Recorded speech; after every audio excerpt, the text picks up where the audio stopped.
My biggest issue is definitely part-time pay. Part-timers need to get paid more. I've been working here since 2018. Started at 1035, which is a joke for the kind of labor. This is the hardest job I've ever had. Are you on? Which side are you on? 918, you're on the air. Appreciate you holding. Let us know who you are and where you're calling from. I'm a Dallas-based Teamster out of Mesquite, and I have a lot of concerns about the Southern Supplement contract for UPS.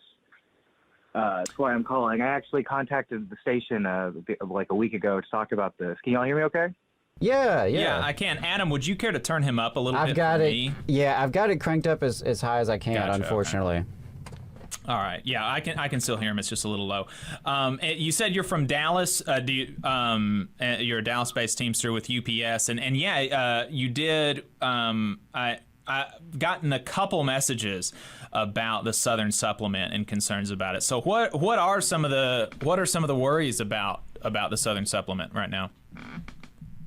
So for me, my biggest worry is definitely this new change to how they are going to handle no call, no show discipline, where basically 3 days of the company declaring you no call, no show is now a cardinal infraction. You come back, they'll walk you out, they'll say you're fired.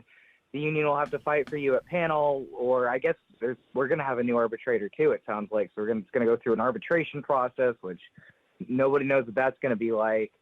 And this isn't how it used to work. So this is a definite concession. What we used to have is called a 48-hour letter, where if the company claims you to be no call, no show, they will send a letter to your home to tell you to show back up to work, give you notice, give you time to call your business agent if there's an emergency or something going on, or if they're lying or whatever.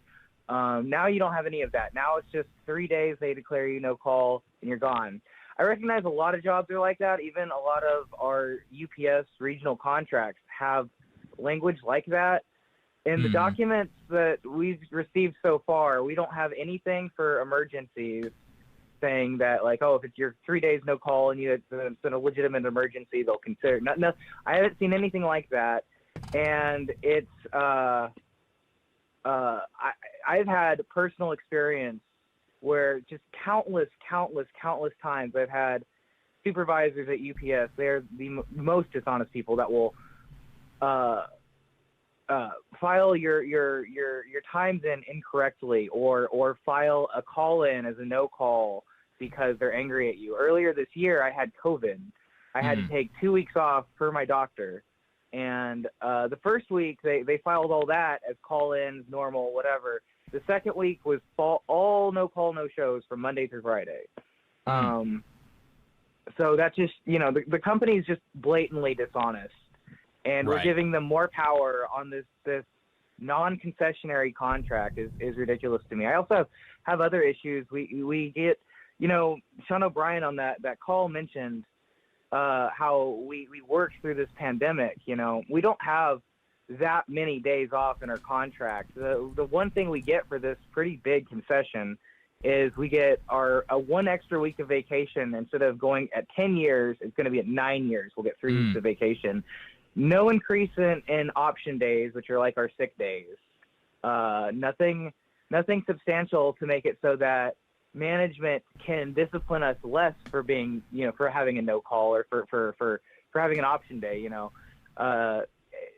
which is ridiculous to me. Throughout the entire pandemic, management was constantly giving people with COVID discipline letters saying they needed to show up back to work, they're whatever.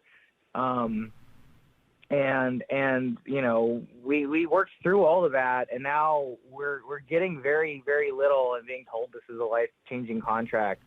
I don't really want to make this a referendum on leadership. I'm not happy with this contract, but I really just have to get the word out and advocate everybody vote no. I also am with Teamsters Mobilize. If you're a part-timer, please look us up and get involved. We every part-timer knows with how few hours they give us, we need a $25 minimum wage to make our lives functional practically, because, they rely on our labor, and we keep working here for benefits and healthcare and all that stuff, but like they barely give you enough to keep coming back into work. And there's definitely a few other issues on the Southern supplement I don't like, but some of it's vague. They haven't given us the full language yet, like Jose was saying. They've given us a 4-page document stating, like, real briefly all the changes, which I speculate was initially leaked, honestly. Right. It has been officially shared by my local on their Instagram, on like an Instagram story that disappeared, which is interesting. Yeah, so that's I guess the situation I have. Yeah, and somebody else, and you may be in conversation with this person, but they also mentioned the issues with the no call no show, the worry about that, and that this person had management routinely code her absences as no call no shows when that was not the case, and you know, no doubt if this does make it into the contract. In cases where management incorrectly codes an absence, you'd probably able to win that grievance and probably be able to win it reasonably easily. But the issue is that that's going to create a lot more work for the stewards, and it's also going to create hardship for the member who has to go through this, right? You know, I mean, even if ultimately you do get back pay, if it takes you a month, 2 weeks, 2 months, 3 months before you get paid while this grievance is working out, that can put a lot of people in a lot of trouble, right? Yeah, that can put you in a hole that it's hard to dig out of. Part-timers, if you're no call, no showing, or if they're claiming you are because you're sick, like I had COVID, what if you need your medical insurance right then? You know, what if you're in a situation where you can't afford to have your medical insurance just drop off a cliff for you, and that's exactly what they're going to do. That's you know, that's a real fear. You know, if you're a part-timer like me, maybe the wages aren't going to put you under because you probably have support elsewhere in your life, but the healthcare is killer. Yeah, absolutely. Another thing this person mentioned, and I'm wondering if you're having some of these concerns as well, is that that y'all are going to be giving now the company 2 weeks to correct payment errors instead of the current 2 days. Yeah, that's what the document and what our principal officer has seemed to indicate to us. I have heard from other Teamsters that seems to be an error, that they might actually have reached an agreement where in 2 weeks there will be additional penalties on the company. But from what I've seen and read and heard from my principal officer, that is not the case. They'll have 2 weeks before they actually have to get it corrected, and there'll be no penalty and pay in that time, which is ridiculous because when you know they'll tell you, oh, don't worry, we'll get it fixed. But if you really harass them and you get to like the top level supervisor for a building or whatever, they can just punch in a few numbers on a computer. They'll get you a check in like literally like 2 days. They are literally capable of doing that at any point. And they're telling us they have this new 2 weeks thing because they have a whole new payroll system that UPS is rolling out that they're so confident in that they'll never have like a payroll error again, is basically what they're saying. The company's saying, which is fine, but then why are we rolling back our protections? Even if they're the union selling it as, oh, well, we'll have additional penalty pay, but penalty pay doesn't stop you from being evicted in the moment, you know? Yeah, absolutely. And you know, I could imagine a scenario where you give the company that but you get something that's worth it in return. You know, I could potentially see like, okay, if we change the initial penalty from 2 days to 2 weeks, then, you know, the penalty's like double or triple or something like that. Or you know, there's a significant, you know, I can imagine a way that this makes sense, but certainly in a vacuum, giving the company 12 more days to fix payment errors is just not acceptable, right? Something else that they mentioned is the National, this is from this message, the National looks like it's going to keep cameras in the car. We are going to be assured that they are deactivated, which, like, I mean, cameras that are deactivated, why not? If they're not activated, then just don't have them in the car, right? If they're not operable. So that's bizarre to me. Right. But there's no word about the audio, meaning the company could collect private conversations between members and stewards about their cases, or, audio just generally that I don't want my freaking boss to have, Yeah. It's a complete invasion of privacy. I think it's a real big concern. If we could get assurances that the camera lens has been shattered by a screwdriver and the microphone was cut off with scissors or something, and whatever other data they wanted to keep, sure, maybe. But just what we've been told by our leadership is that they will be assured and given the union will be proved to that the cameras are off, which a camera that's turned off just implies you can just turn it back on. I don't really trust that. Yeah, no, I wouldn't either. That's sketchy as hell. Sketchy as hell. I wouldn't trust it. Very concerning. Is there anything else that you wanted to talk about as far as the Southern or the National supplement? There's something that's I feel like it's on the tip of my tongue. My biggest issue is definitely part-time pay. Part-timers need to get paid more. I've been working here since 2018. I started at 1035, which is a joke for the kind of labor. This is the hardest job I've ever had, and I've had jobs that were very hard that paid quite a bit, and this is very hard and paid almost nothing.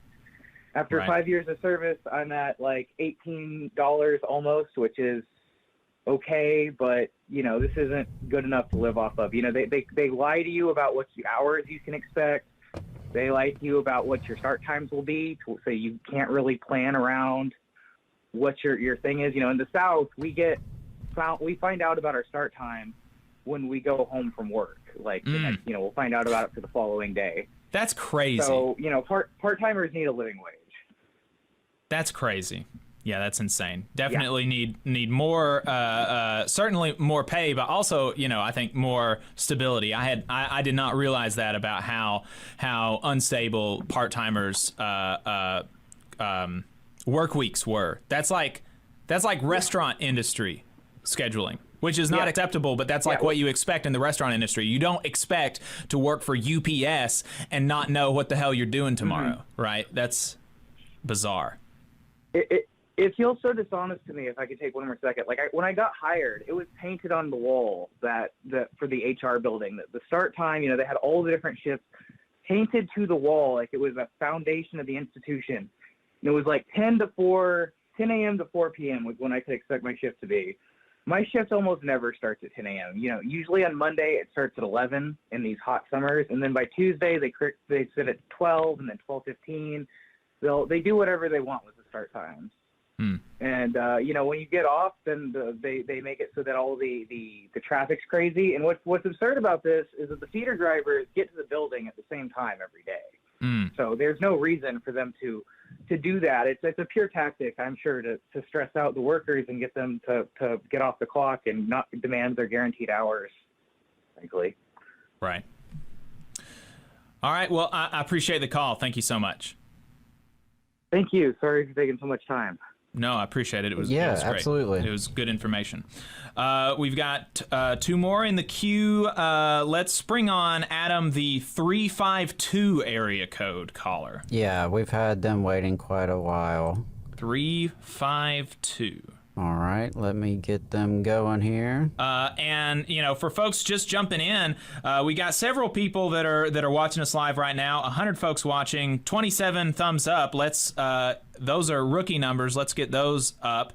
And we've had 3 Teamsters in a row call in, 2 working for UPS, and 1 working for Smart and Final, if I remember right, about that's a grocery store chain that was purchased by a Mexican company that is now firing the newly unionized with the Teamsters workforce of 600 some odd people, including people who have been with the company for 23 years. It's amazing to think about spending, like somebody else in the chat said, selling 23 years of your life. I mean, for most people, for the majority of people walking around, 23 years is the majority of your life to a company, and then they're just going to cut you loose. That's insane. Of your adult life, yeah. And the majority of your life, period. 23 years is like, 90% of my life. It would be a much lower percentage of your life, Adam, but still. Yeah. And maybe this is a good time just to remind folks that labor creates all wealth, and that vast majority of people in this country and on this planet have nothing to sell but their labor. And that's how we survive, is by doing so. And we spend most of our waking time at work. You just saw a clip from the Valley Labor Report. We are live every Saturday morning from 9:30 a.m. till 12:30 p.m. And we pride ourselves on keeping all of our content free to everybody so that we can talk to as many working folks as possible. If you support the work that we're doing, you think that it's important, you think that it's good, then consider making a monthly contribution to the project, and you can do that on our website, tvlr.fm.